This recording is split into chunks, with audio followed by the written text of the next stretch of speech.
Halo, Assalamualaikum warahmatullahi wabarakatuh.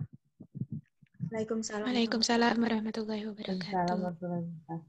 Baiklah, di sini kami dari kelompok 5 dengan materi alkaloid indol.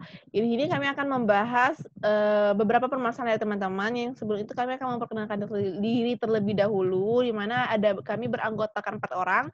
Itu ada Ermawati dengan NIM 002, Erma Johar NIM 031, Wisliana NIM 060, dan Nadia Kotrunada dengan NIM 073. Baiklah, kami akan memulai permasalahan yang pertama. Next.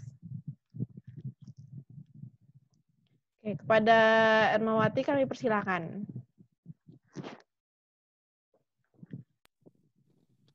Baiklah, permasalahan pertama yaitu dari saya. Permasalahan saya, pada blok saya itu terdapat sintesis tetrat turunan indol siklik pada gambar 13A dari triptamin dan beta oksoditioester. Nah, permasalahan saya itu bagaimana sintesis turunan indol tersebut. Pada teman-teman yang ingin menjawab permasalahan saya, dipersilahkan.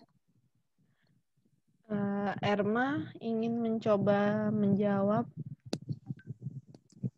Ya, disilakan, Erma. Sebentar. Nah, jadi baiklah, di sini saya akan maaf.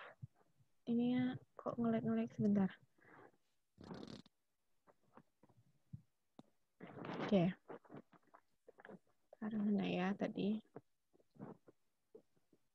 Nih, baiklah, saya di sini ingin mencoba menjawab jadi permasalahan dari Ermawati. Jadi memang menurut saya sintetis tetraturunan indol siklik ini pada gambar yang ada menunjukkan tritaminnya itu tuh, dan ada beta oksodioester yang mana dilanjutkan melalui tioamida yang berhasil dilakukan dari laboratorium. Nah, biasanya penggunaan indium ini klorida ini dan asam sulfat asam trifluoroasetat ini dan diklorometana untuk siklilisasi memfasilitasi konversi cepat tioamida menjadi turunan dari indol. Seperti itu. Terima kasih. Terima kasih pada saudari Erma. Tapi di sini saya merasa jawaban Erma itu kurang lengkap. Apakah ada teman-teman lain yang ingin menambahkan jawaban? Dipersilakan. Saya Ermawati mau mencoba menambahkan. Ya, dipersilakan, Miss. Nah, jadi penggunaan indium klorida ini dan asam TFA ini di klorometana itu ialah untuk siklisasi memfasilitasi konversi yang cepat tioamida menjadi turunan indol. Nah, di sini saya sedikit menambahkan bahwa selanjutnya itu terjadi reaksi satu per indol dan ketena S-asetal yang mana menggunakan asam Lewis ringan dalam pelarut kondisi bebas untuk mendapatkan bis dan tris indoli ketones dan alkohol. Sehingga terbentuklah suatu turunan indol. Begitu, Erma. Baiklah, terima kasih atas jawabannya dari saudari Erma dan Wisliana. Jadi dapat saya simpulkan bahwasanya sintesis tetraturunan indol siklik itu yang pada gambar 13A tadi itu melalui tioamida berhasil dilakukan dari laboratorium. Nah, penggunaan indium klorida itu klorida dan asam trifluoroasetat diklorometana untuk disiklisasi memfasilitasi konversi yang cepat. Nah, selanjutnya itu reaksi satu indol dan ketana itu menggunakan asam Lewis ringan atau NCl3 dalam pelarut. Nah, kondisi bebas untuk mendapatkan bis dan tris indol keton itu dan keton dan merit alkaloid tersebut sehingga terbentuklah suatu turunan indol. Sekian permasalahan dari saya. Saya kembalikan kepada moderator. Baik, terima kasih Ermawati. Sangat bagus sekali permasalahannya. Kita lanjut pada permasalahan berikutnya. Next. Oke, ini permasalahan dari Erma Johar. Baiklah, di sini saya akan membacakan permasalahan dari saya, yaitu pada cincin indol juga dikenal sebagai bioisosteres dan memiliki kimia dan fisik yang mirip dengan molekul biologis. Nah, bagaimana sebenarnya proses kerja cincin indol ini hingga dapat jadi bioisosteres? Baik, pada teman-teman yang ingin menjawab, Erma persilakan. Adakah teman-teman yang ingin? Saya Erma. Ya, Saya dipersilakan. mah. Miss Liana boleh. Nah, jadi pada cincin indol itu kan juga dikenal sebagai bioisosteres dan mempunyai kimia dan fisik yang mirip dengan molekul biologis. Nah, pada kesamaan inilah yang digunakan dalam pengembangan prototipe obat yang mana berguna untuk meningkatkan aktivitas farmakologi dan mengoptimalkan profil farmakokinetik. Nah, dalam studi lain juga mengatakan tentang penilaian farmakologis benzofuran dan tienopirol menyebabkan molekul bioisosterik yang mempunyai aktivitas.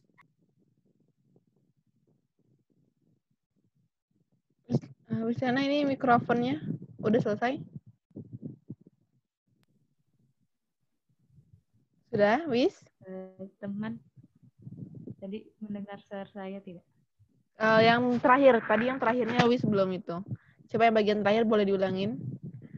Nah, jadi dalam studi lain juga mengatakan bahwa tentang penilaian farmakologis benzofuran dan tienopirol menyebabkan molekul bioisosterik ini mempunyai aktivitas seperti dimetiltriptamin. Nah, jadi begitu, Erma Johar.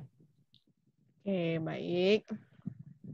Terima kasih untuk Silana, namun permasalahan di sini kurang mengena terhadap jawaban yang ingin saya inginkan.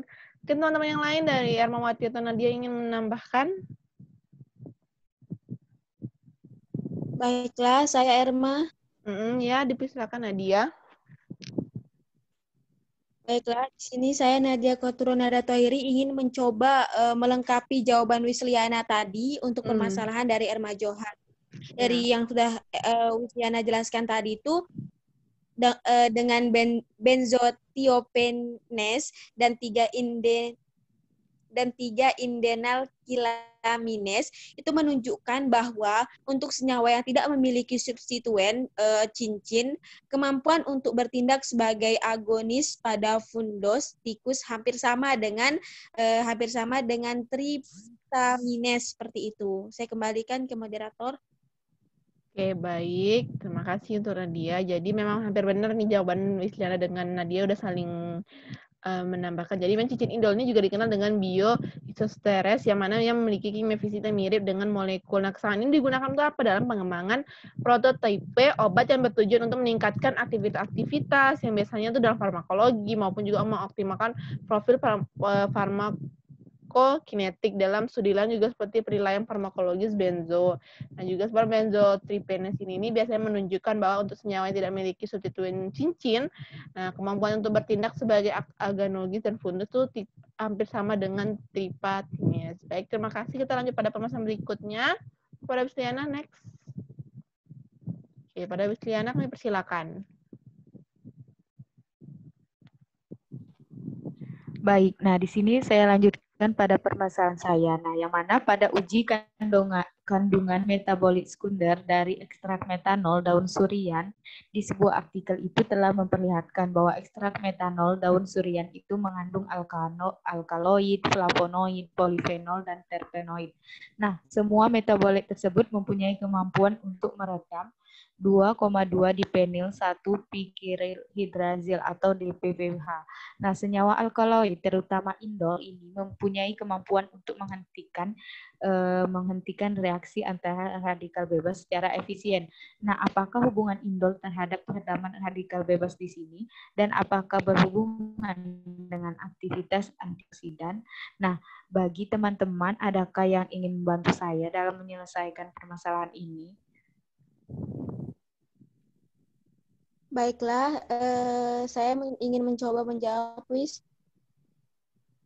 Ya, silakan Nadia. Jadi kan uji aktivitas antioksidan dari ekstrak daun suri itu dilakukan melalui reaksi perendaman radikal 2,2 dipenil 3 pikrihidrazil.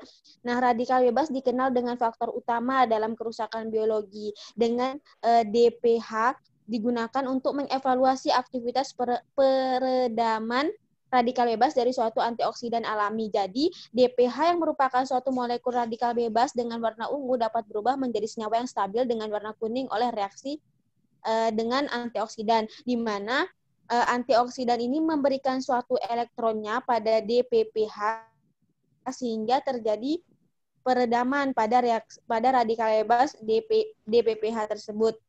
Nah, uji DPPH merupakan metode yang mudah untuk menapis sejumlah kecil molekul antioksidan karena reaksi dapat diamati secara visual menggunakan KRT atau juga intensitasnya dapat dianalisis melalui spektrometri sederhana seperti itu.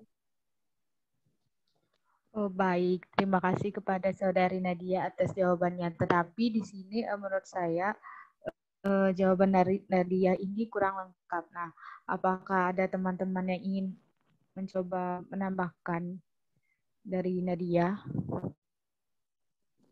Ya, Wis. Silakan Ermawati. Baiklah, saya ingin menambahkan jawaban dari Nadia tadi. Nah, jadi sifat antioksidan dari flavonoid itu berasal dari kemampuan untuk mentransfer sebuah elektron ke senyawa radikal bebas dan juga membentuk kompleks dengan logam. Nah, kedua mekanisme itu membuat flavonoid memiliki beberapa efek, antaranya itu menghambat peroksidasi lipid, terus menekan kerusakan jaringan oleh radikal bebas, dan menghambat aktivitas beberapa enzim. Nah, senyawa alkaloid, terutama indol, memiliki kemampuan untuk menghentikan reaksi rantai radikal bebas secara efisien. Sehingga radikal turunan dari senyawa amina ini memiliki tahap terminasi yang sangat lemah. Seperti itu, Wis. Terima kasih. Baik, terima kasih kepada Nadia dan Ermawati, jawabannya sudah lengkap. Nah, jadi dapat saya simpulkan bahwa uji aktivitas antioksidan dari ekstrak daun surian ini dilakukan melalui reaksi peredaman dengan DPPH. Nah, yang mana radikal bebas ini dikenal sebagai faktor utama dalam kerusakan biologi dan DPPH ini digunakan untuk mengevaluasi aktivitas peredaman radikal bebas dari suatu antioksidan alami, yang mana DPPH ini merupakan suatu molekul radikal bebas dengan warna ungu, yang mana dia bisa berubah menjadi senyawa yang stabil dengan warna kuning oleh reaksi antioksidan, di mana antioksidan ini memberikan satu elektronnya pada DPPH sehingga terjadi peredaman pada radikal bebas DPPH. Nah, juga sifat antioksidan dari flavonoid ini berasal dari kemampuan untuk mentransfer sebuah elektron ke senyawa radikal bebas dan juga membentuk kompleks dengan logam. Nah, kedua mekanisme yang tadi membuat flavonoid ini mempunyai beberapa efek yang mana bisa menghambat peroksidasi lipid, menekan kerusakan jaringan oleh radikal bebas, dan menghambat aktivitas beberapa enzim. Nah, jadi dapat disimpulkan bahwa senyawa alkaloid itu, terutama indol, mempunyai kemampuan untuk menghentikan reaksi rantai radikal bebas secara efisien. Nah, saya kembalikan kepada permasalahan selanjutnya. Oke, baik. Terima kasih. Ini sangat bagus sekali permasalahannya. Kita lanjutkan pada permasalahan berikutnya, yaitu permasalahan Nadia. Pada Nadia, kami persilakan. Baiklah, permasalahan selanjutnya ini yang menjadi permasalahan terakhir adalah permasalahan dari saya sendiri, Nadia Koturunada Tohiri dengan NIM 073. Nah, permasalahan saya di sini adalah alkaloid indol itu menunjukkan berbagai aktivitas biologis. Pertama itu seperti antimikroba, anti kanker, antiinflamasi, dan antioksidan. Kemudian ada antibakteri dan anti-insektisida. Nah, bagaimana analisis SAR atau struktur aktivitas relationship untuk memahami mekanisme aktivitas antibakteri untuk indol ini, untuk DKPS alkaloid indol dikotopiperazin. Kepada teman-teman yang ingin membantu saya menyelesaikan permasalahan ini, silahkan.